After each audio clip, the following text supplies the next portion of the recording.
Hey guys, Don Winnipegger Tangine here. It's currently windy here today in Winnipeg.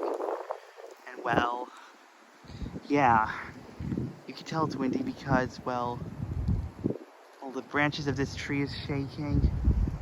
A lot of things are being blown over, which I know you can't see. And I'm feeling a bit cold. I'm gonna have my mitts on. Or proper shoes. But, however, summer is officially over. I know it's over a few weeks ago, but it felt a bit summer-like until right now. The winds are picking up. To make matters worse, there's going to be snow in the area.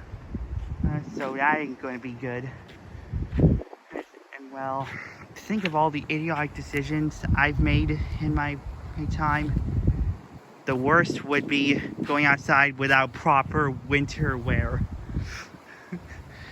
And with that, Tangine out.